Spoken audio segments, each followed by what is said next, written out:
All right, welcome everybody. Welcome. This is my name is Tabiso. I'm a community engagement specialist with Disability Hub MN. I have my sweater on under here, but it's a little chilly today. And I am so grateful that we are here with Anita Raymond from Volunteers of America.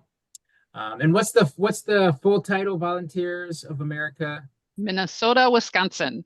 Minnesota, Wisconsin. There we go. Okay, yeah. So yeah, we have Anita here, the director here. She's amazing and just full of knowledge. And we've been working with her a little bit recently closely, and so I'm so happy to have you here. Thank you, Sophia, our interpreter, and Nicole is our closed captioner.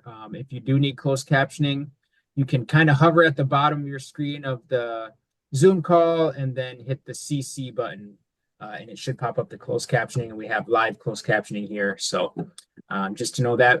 Yeah, please refrain from sharing any personal information if you have questions. We'll try and hold questions to the end, but you can pop questions in the chat, and then we might have some time for questions at other times as well.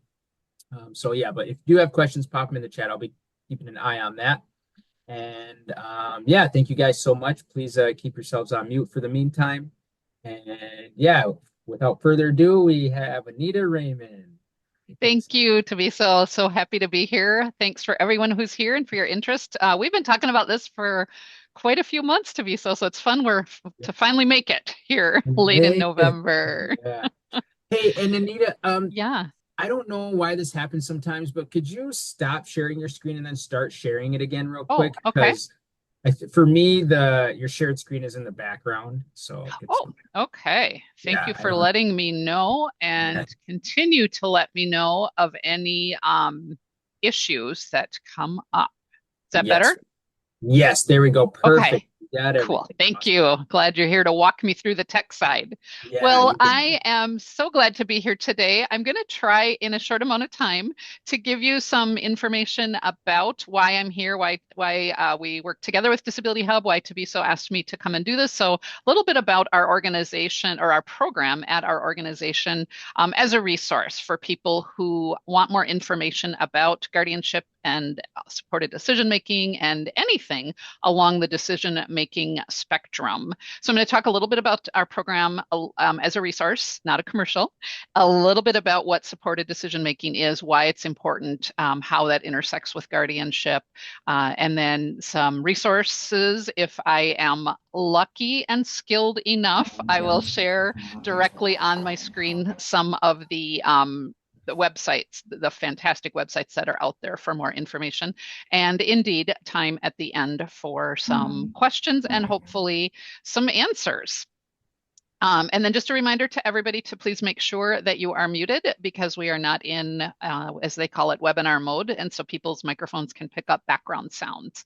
And hopefully my microphone will not pick up any background sounds of my dog who is sleeping at the moment peacefully at my feet. So Volunteers of America Minnesota has many programs, one of which is where I am from, and that is the Center for Excellence in Supported Decision Making, or as we call it, CESDM. We exist at Volunteers of America, the Center for Excellence exists to help people. Okay, I want to pause just a moment. Okay, there we go. I think we've got everybody's microphones turned off. So we exist to help people understand the complexity of the guardianship world, the guardianship system in Minnesota, to talk about when it's necessary, who it can help, but also to talk about the fact that it comes with some downsides and some costs. It's a great tool when it's necessary, but we also want to talk about how, and we exist to talk about and educate about how to avoid guardianship when in fact there are other options available that will help resolve the concerns or help address the concerns that make people think maybe we should look at guardian or some other form. So we help people understand the options. We help people understand guardianship. We help people understand other options. Like I said, because sometimes it can be hurtful and also it's really necessary in other cases. So we want to make sure we're applying it in the right way. And also our laws in Minnesota are pretty specific about saying we need to use guardianship only as a last resort. So at the Center for Excellence in Supported Decision Making, we operate in this realm in three main areas. We are Minnesota's guardianship information line. I'm going to talk more about that in a minute. And then we also have social worker. We have just one social worker. We're a small but mighty team. And our social worker, in some circumstances in the metro area and sometimes greater Minnesota virtually, works directly with an individual and their support team. Maybe it's a person who has a guardian but wants to explore having the guardianship terminated or changed or a different guardian.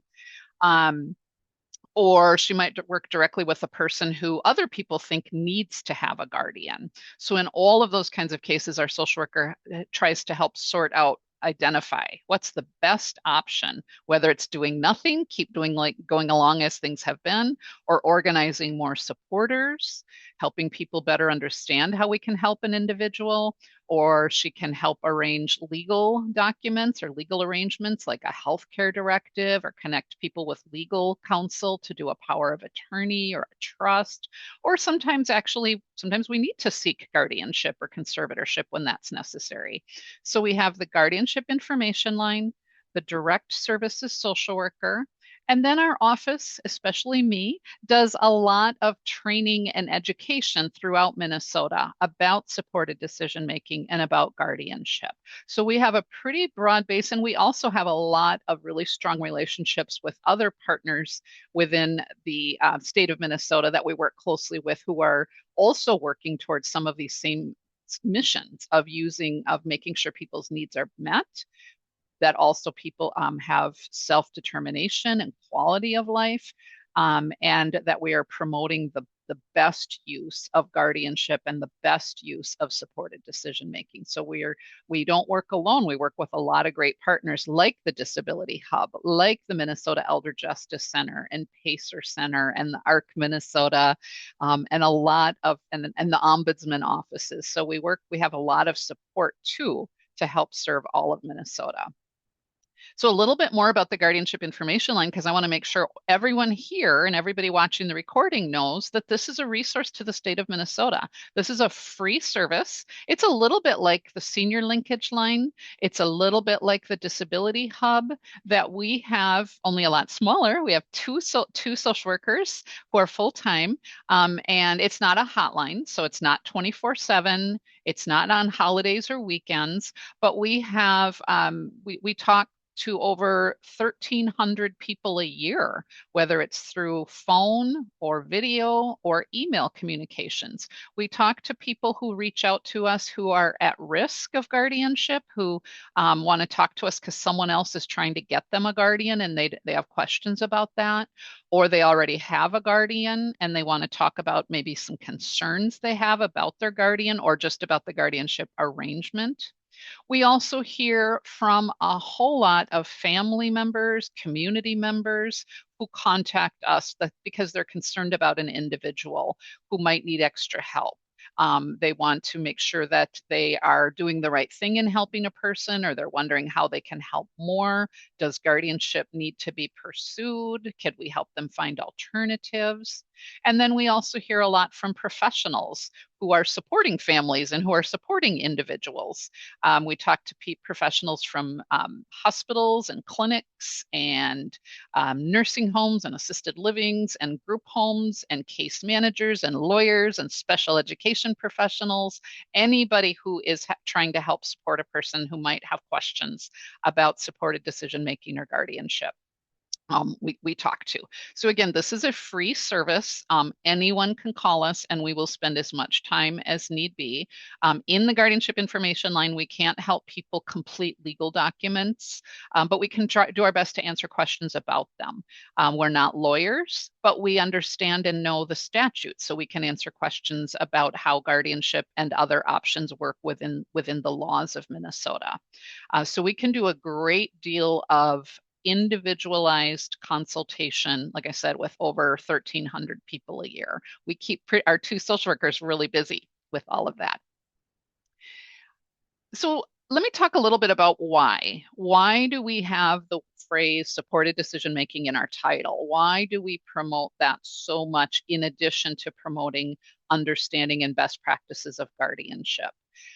The reason is because, well, a few things. One, legally, like I said before, our statute in Minnesota, our guardianship law says we can't use guardianship. We can't even ask for the court to appoint a guardian until we have tried and ruled out less restrictive alternatives, including supported decision making, including healthcare directives.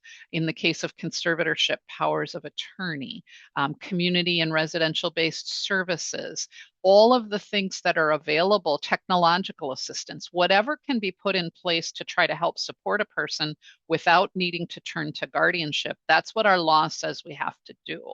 And the reason our law says we have to do that is because for all the benefits and the importance of guardianship, and it's an important tool and it's needed in many situations, but it also comes with some risks. It comes with what I call an ethical conflict, because what it's doing is it's asking the court to remove a person's right to make their own decision and give that right. It transfers that right to a guardian. Not all decisions, not in all areas of a person's life, but in a lot of areas. And it's also pretty expensive to the person who needs a guardian, or to the county or court budget if the person can't afford to pay for it. It can be hard to find guardians because a family might not want to step into that role, or it's hard to find professionals who have ability to take on another guardianship. And again, it can feel to the person who we're trying to help support, to them, it can feel perfect. Yay, I have support now. I have a safety net. I don't have to worry about everything so much. And that's great. But to other people, it might feel like I just lost control of my life, or maybe I never even was given a chance to have any control in my life. So it can feel pretty problematic to some people, even though it might be necessary. So our laws in Minnesota and our policies in Minnesota and also across the nation, and frankly, many nations throughout the world, are really thinking differently about how we can try to help support people get what they need so they can make their decisions with the help of others, maybe, or maybe independently, and maybe not have to have a guardianship, and reserve guardianship for when it's actually truly needed. So that's why supported decision making is important. And I mentioned that we have it described in our law as a legal alternative, and it's also defined in our guardianship law. And so I have a slide on the screen that gives us the definition of supported decision making, lifted right from our law. And it says that supported decision making is assistance from one or more persons of an individual's choosing in understanding the nature and consequences of potential personal and financial decisions. So it's getting help from someone to understand a decision they face, and then that enables the individual to make the decision. And when the law says when consistent with the individual's wishes in communicating a decision once made. So sometimes it's just intimidating. Sometimes people are more shy, or they might have communication problems that they're embarrassed about, or they might feel like some other people don't understand me when I talk. So I might ask my supporter to communicate my decisions for me. And that's okay too. That's all part of supported decision making. That's a little bit of legalese. And so I like to also talk about another definition that I think does a really good job of describing what supported decision making is. It talks about, this is from an attorney who does a lot of work in advocacy for people who might need extra help.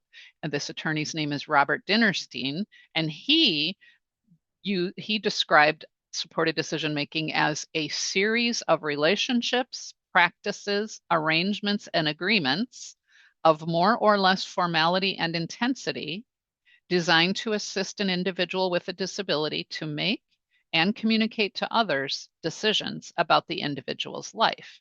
So it's very similar to our legal definition, and it describes that it can be very formal, it can be very intense of a relationship, I'll talk in a little bit about people can write it down in a form, or people can just say casually, these are people in my life. This is a relationship I have. This is a person who helps support me. This morning, to be so help Oh, I support joined me a little bit. We want to make sure the everybody turned meeting. your microphone off because we can pick up background noises here. So everybody might need a little bit of help sometimes, and it can be big or small, formal or informal. And I was saying earlier today, for those of you who are on from the beginning, I had my screen mixed up a little bit, and to be so helped walk me through how to fix that. So that's an example of I didn't know how to do it all by myself, but somebody could help me do it. And that's a good example of how supported decision making works.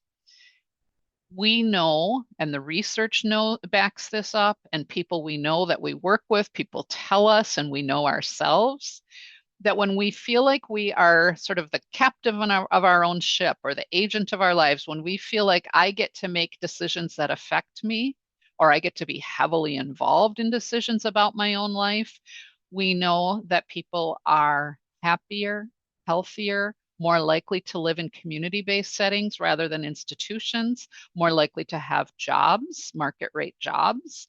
Mental health is better, less isolation, a better sense of self-esteem. So a lot of really good goes into acknowledging that, yes, sometimes people need help, but we don't want to take away their ability to make their own decision unless we absolutely have to. Because the idea is everyone needs help sometimes. Nobody is completely independent in all things all day, every day. And supported decision making, I gave you some fancy definitions and some fancy words a minute ago, but really what it comes down to is human decision making. It's how we all make decisions when we're faced with a problem or a conundrum or just some kind of a choice. Sometimes it's an easy choice and I don't need any help. If you put in front of me pretzels or ice cream, I'm going to choose ice cream every time. And I don't have to ask anybody for help on that. But if I have a more complex decision I have to make, maybe I have a new diagnosis and I have to make some hard choices about some treatment that's going to maybe cure me, but I'm going to feel really awful until then. And maybe it won't even cure me, or I might have a treatment option that makes me feel less sick, but I feel a lot better in the short term. And I have an important vacation coming up, and I don't want to be sick.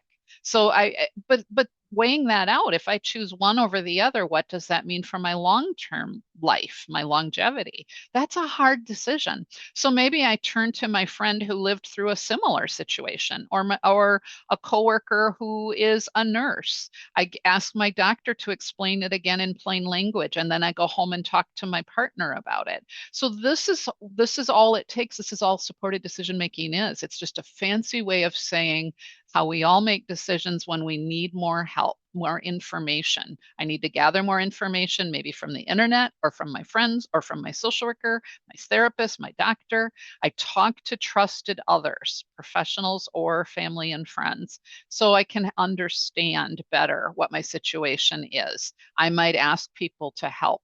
Can I just talk through this? I just want to talk it out. Let me wait. Even if I just say it out loud 3 times to 3 different people as I'm saying it, it starts to become clear to me which way to go. Or maybe I might say to somebody, if you were in my shoes, what would you do? I don't want you to make the decision for me. I don't want you to unduly influence me or coerce me. I want to hear what you think you would do if you were in my situation or when you were in my similar situation. Can you explain this technical stuff in more plain language for me? Anything we do. Or somebody might say, Anita, that's a really bad idea. You told me before you want to go on that vacation, but if you spend all your money to buy that newest that newest expensive pair of shoes, you won't be able to go on your vacation. Oh, thanks, friend, for helping point that out. I'm not going to spend that money. So helping me understand how my decision might negatively impact me in ways I hadn't thought about before.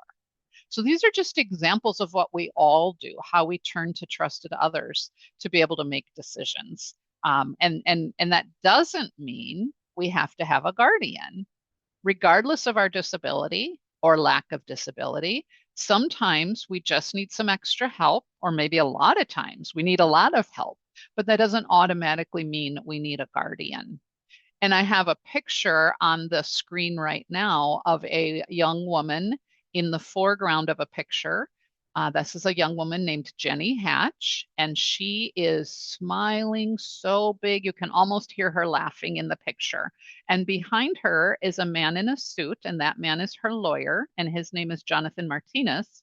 And Jonathan helped Jenny Hatch uh, several years ago, going on, goodness, quite a few years ago already, back in the 20 teens, helped Jenny, who was under a guardianship that many people thought she needed, and maybe she did need it at first, but it became apparent that it was too much. She didn't need that much help, and she was really suffering. Even though people were trying to do the right thing and help protect her, she was really in a lot of emotional pain and suffering because of the way things were laid out for her by having a guardianship. And so some friends helped her get connected to this attorney, Jonathan Martinez, and they went through a series of court battles to help her first reduce some of the guardianship powers, then have her friends appointed as her guardian, and then ultimately they worked towards getting the guardianship terminated entirely because she didn't need that protection. She just needed some extra help. And so I love the quote from Jenny Hatch, and I talk about it all the time. I don't need a guardian, I just need a little help. And that's what supported decision making is all about. That is why our office and many people in the state, in our laws, in our policy, the Disability Hub, we all are trying to help people understand that there's a lot of options. If we need guardianship, let's get guardianship. But if we don't, let's find alternatives. Sometimes guardianship is needed. Sometimes a person just can't accept that they need extra help. They won't let people help them. And then they're at risk of losing their housing. They can't get their food, necessary medicine, and they're really, really at significant risk of significant harm, but they won't let anybody help them. That might be a time we need a guardian, and supported decision making just wouldn't work. Or somebody is so unable, they need so much help that they're not able at all to identify, here's a person who could help me now or in the future. They can't. They don't have the cognitive or intellectual ability because of their disabilities to appoint a healthcare agent, or if they need help with money, an attorney, in fact, under a power of attorney. So sometimes people just are too ill and yet need some extra support and protection, or they can't sign a release of information. So these are some examples of when we might still need a guardian, but a whole lot of times, as long as we can help people talk through and understand their situation so they can ultimately make the decision, even if it's with a lot of help, then they won't need the guardian. And that's the importance of supported decision making. So sometimes people ask, well, do I have to have a form? How do I find the form? And it's important to know, and I'm going to switch a little bit here on what we're looking at because I want to show you a couple forms, but I want to make sure everybody understands that it's not required. People don't have to write anything down at all. I have the right as a human being, as a patient, as a recipient of services. I have the right to say, I don't understand all this stuff, and they're going to come and put in a new internet system, and you seem pretty tech savvy. Come sit with me and help me hear this stuff. Help me understand what they're saying to me and explain it to me in ways I can better understand, so then I can decide about which internet service to do or which new tech thing to put in place, whatever that might be. That's as easy as that. Or somebody can go to the doctor with me. I don't have to put it in writing, but I can if I want to. If I do want to put it in writing, there's some really good resources out there. And sometimes our doctors and our social workers sometimes say, I don't believe that this is a thing unless it's in writing. So sometimes people sort of force us to put stuff in writing, and that's allowed. And one of my favorite tools is from our pals over at the ARC. They have this document called A Letter for My Doctor, and I think they even developed this even before a lot of us knew what supported decision making was. But it does a nice job of just saying, and this is at thearc.org, and then you can look for a letter to my doctor.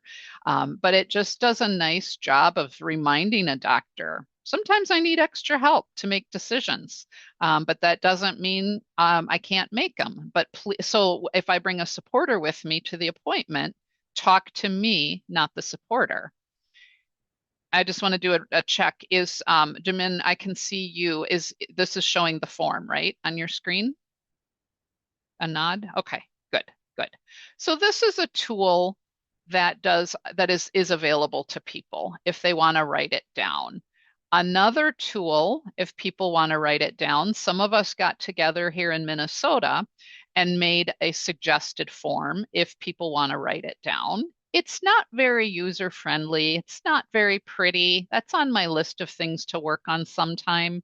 But it is a situation where, or it's a form where it explains a little bit about what supported decision making is, and always, always important to know that supporters don't make a decision for a person. It's always the person making their own decision, but others can give them a lot of support and input. And so there's this helpful form that again does a little bit about explaining what supported decision making is, and then it's a way a person can actually write down supporter or supporters that they want. So that's another resource that's available to people.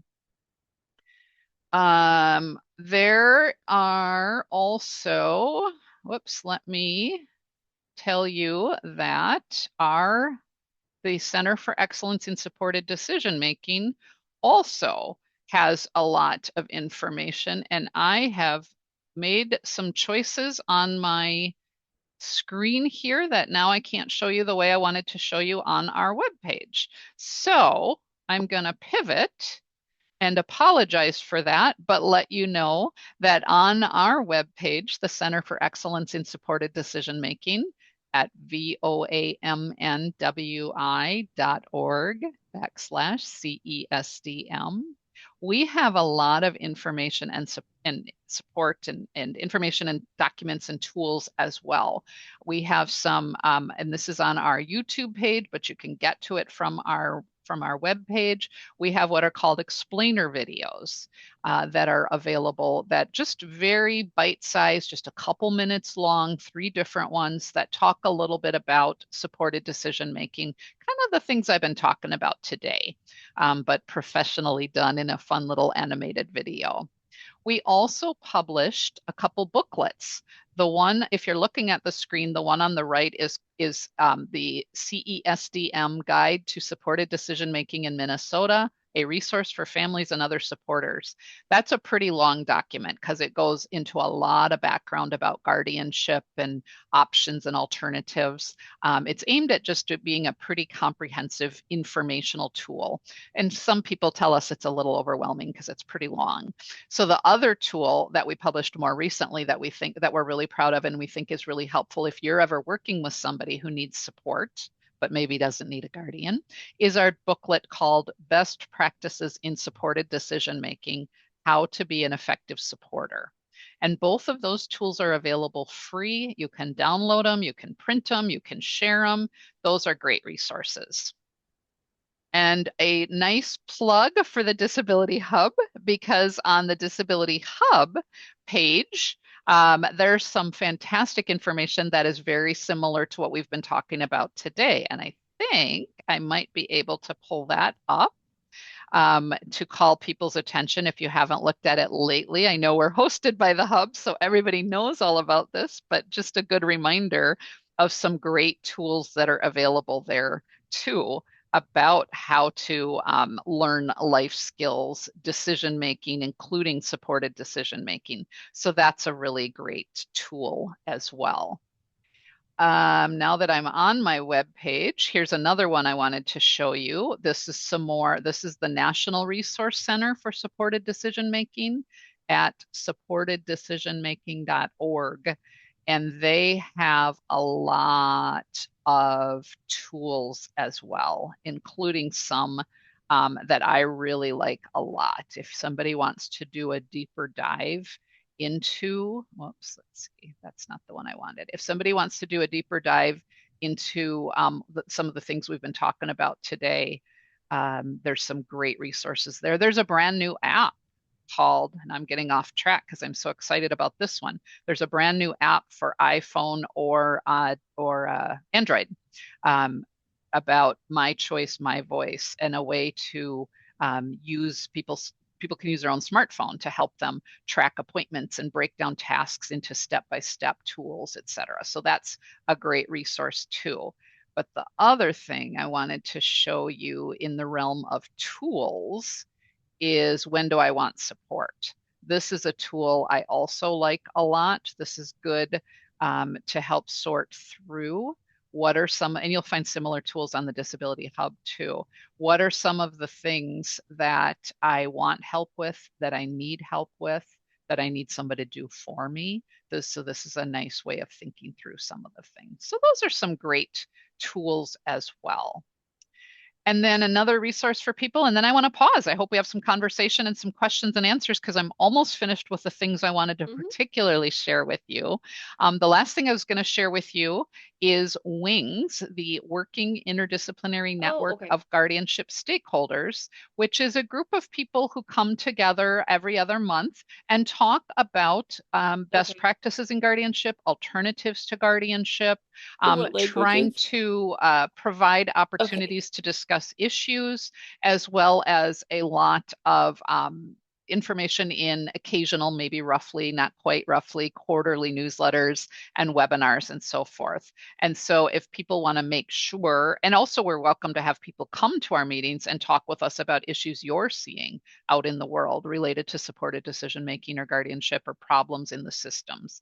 And so if people want to learn more, they can go to the WINGS Minnesota website and they can sign up to get on, subscribe to the newsletter, and then you would automatically be able to receive information that's coming forward. So it's pretty easy there to sign up. So that's another tool. And then I want to thank Disability Hub for bringing me today. I want to thank the Minnesota Department of Human Services Aging and Disability Services Division for helping to support the Center for Excellence in Supported Decision Making through a couple grants and fundings, opportunities and funding streams. And that's what I wanted to share with you. And now I want to talk and I want to hear your questions and comments. Awesome. Thank you so much, Anita. Yeah, and yeah, that was amazing. And just to get started here, since we have some questions coming in, just a couple, but someone was wondering the SDMA template, is that available on the website, or where might that the SDMA template? Yes, I'm trying to think what's the easiest way to get information to people. I can bring my screen back up, and if people want to do screenshots, would that help? Or if we drop some addresses in the chat, what would be the most useful way to be so? Let's see. Yeah, we can if we can drop any information in the chat. It looks like someone just dropped a tool in there, so we're trying to. Okay, that's cool. My task here. I'm just pulling it up. Yep. So, this is charting the life course info, of course. Beautiful. Okay, great. Yes. Yep, we love that. Yeah, if there is, once again, if you can drop, do people need to get a hold of you to get the information, or yeah, people can definitely follow up with us. Anything we've talked about today, as well as other questions or specific consult and information. Absolutely. The guardianship information line, there's our email and at cesdm@voamn.org or local or toll free. Perfect. So if people call the guardianship information line, will they could potentially get access to any documents that you had mentioned? Yes. Or get directed to where to find them or something Absolutely. of that sort. Would that be maybe the easiest way? And then they could potentially ask any questions they have beside that. So that might be or give us a call and we can help you get in touch with the guardianship information line if you're more comfortable with having someone get a hold of them with you. So yeah, either way, I think that might be the easiest for all of us. So versus trying to, put things in places where people can't find them necessarily. So And I will also, while we're talking, if it's okay with people, I will land on some of these pages so people can do a screenshot. Although that's not helpful with so the Minnesota SDMA, that's not helpful when it doesn't show on the slide. That is at the Wings MN website. So www.wingsmn.org on the resources tab, and I can walk people through that. If that's the one somebody was specifically asking about. Let me show you. So there's the form, but let me show you how to get there. I happen to have it sure. You bookmarked. said wings.m. Oh, wings MN. Okay, Wingsmn.org. Is that that's showing? Is the yeah, website? yeah. We Okay, can see your. perfect. Yep. So there it is, wingsmn.org, and then you can go to About and then Resources and scroll down a little bit. Try not to go too fast and give people a headache. I might have passed it. Let me see. That's on. Here we go.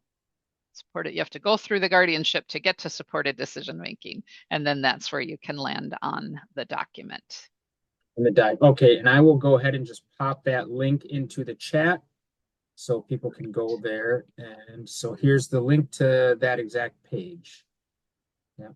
Oh, and someone, yep, looks like Rachel posted it as well. Thank you. Document as well. Yep. So we got lots of hands on deck. Make for good work, you It's great. guys. Teamwork. It's the dream work. Awesome. Okay, and let's see. I don't see any specific questions in the. Oh, there is. I don't know. We do have a question here that I missed. It says, when do you need to or should consult with an attorney? Great question. We are not attorneys, but we are a good place to start at the Guardianship Information Line, and we will help talk through a particular situation. And if it gets to the point where somebody's thinking we need a legal tool, like a power of attorney document, a trust, a guardianship, a conservatorship, you don't legally have to use an attorney to access any of those tools. If people are really savvy, they want to look it up on the internet, they can get the court forms if they want to pursue guardianship, conservatorship without an attorney.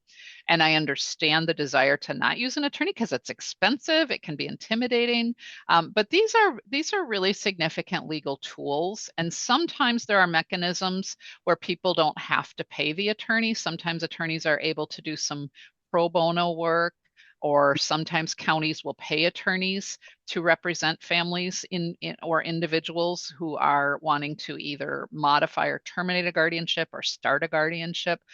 So definitely, I personally say err on the side of consulting with an attorney when we're navigating into these legal tools. And our office can help you sort through. We're not going to give legal advice, but we will help sort through, this really would be a good time to talk to an attorney. I hope that helps. And another question just popped in. Anita, you mentioned there's an app, maybe Yeah. My Choice, My Voice.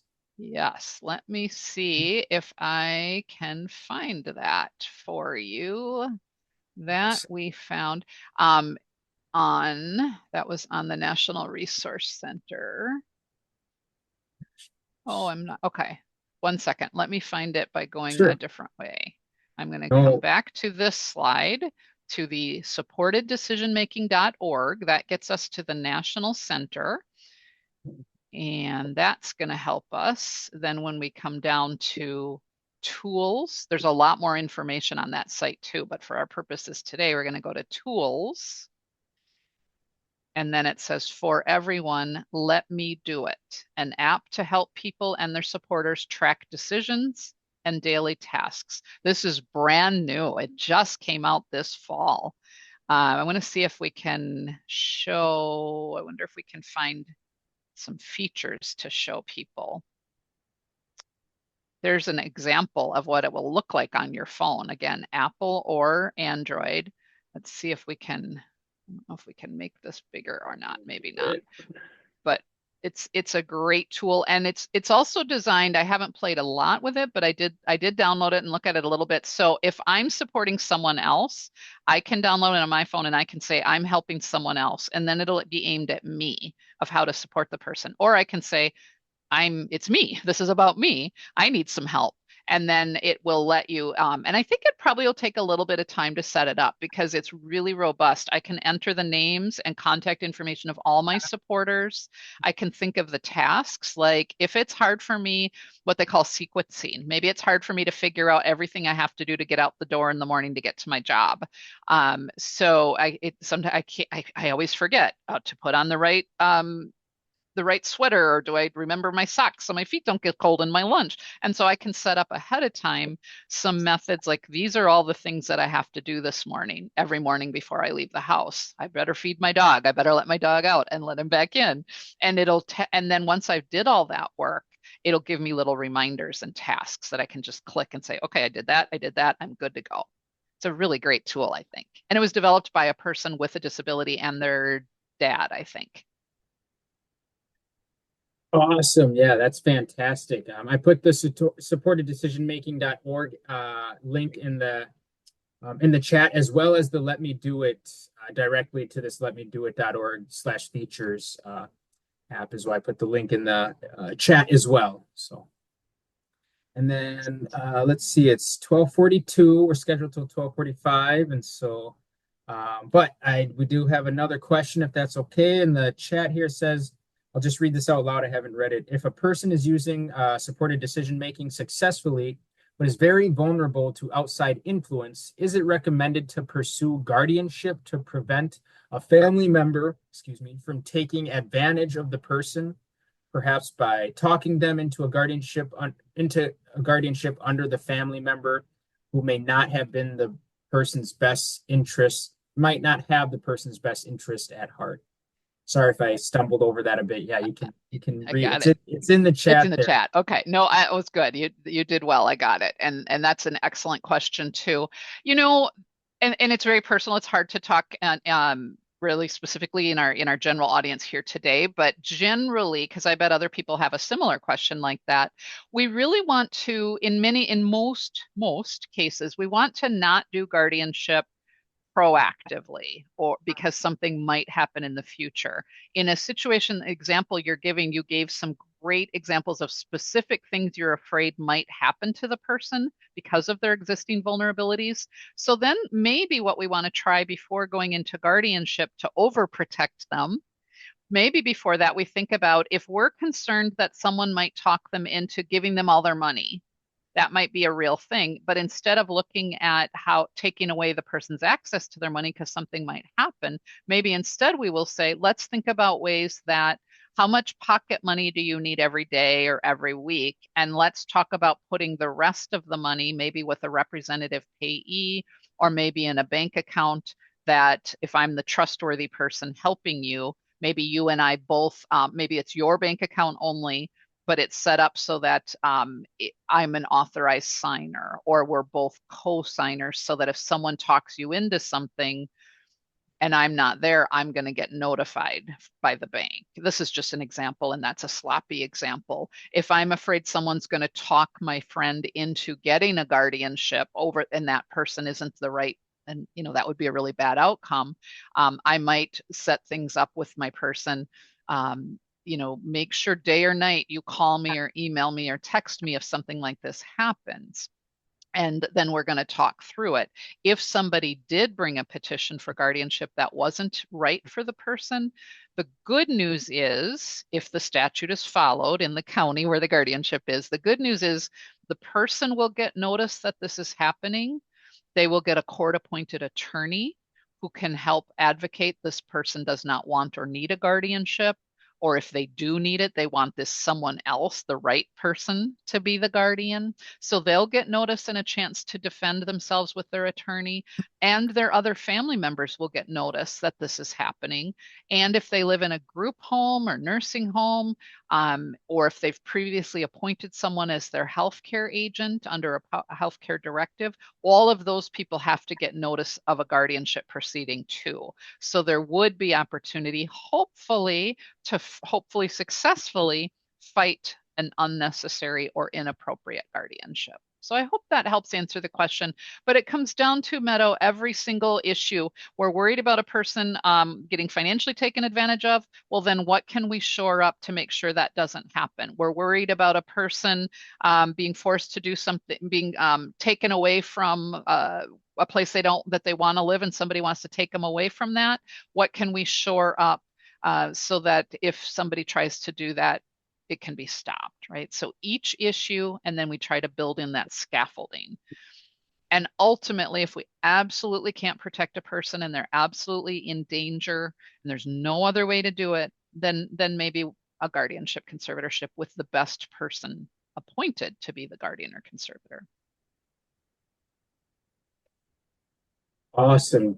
Fantastic. Yeah, we got a response from who asked the question, saying thank you, very helpful. So we are at just a little over time, and so we can go ahead and wrap this up. We don't have any more questions, but I did pop the Volunteers of America. Hold on one second. I did pop the Volunteers of America VOA Center for Excellence in Supported Decision Making website link in the chat just now. And I will, so please feel free to reach out if you have any further questions. And then I just popped our information for Disability Hub Amanda. You can reach out to us as well. And so, oh my goodness, Anita, that was phenomenal. We had a huge turnout, really hot topic. A lot of people, I go out into the communities a lot, and this is a big deal for a lot of people because it's really important and is such a big factor in, us making decisions for our own lives, but also for our family members, especially vulnerable people. It's a kind of a tricky subject. So it's really good to get this information so we can educate ourselves, so we can make the best decisions for ourselves and for our family members. So I really appreciate all your energy and your time and effort and everything you do. Being program director, at VOA is really amazing. And it means a lot to all of us to have access, easy access, to the experts as well. So thank you again for your time. Thank you to our ASL interpreter, Sophia. Thank you to our closed captioner, CART services, Nicole, and thank you so much to everyone who came and participated. Once again, feel free to reach out to the hub if you have questions, reach out to VOA if you have specific questions, and I hope everyone has a good rest of the week and a great weekend. So thank you all for joining us, and yeah, that's it. We will see you guys next time. Thanks, Anita. Thanks, everyone. Take care. Thanks, to be so. Bye. Okay.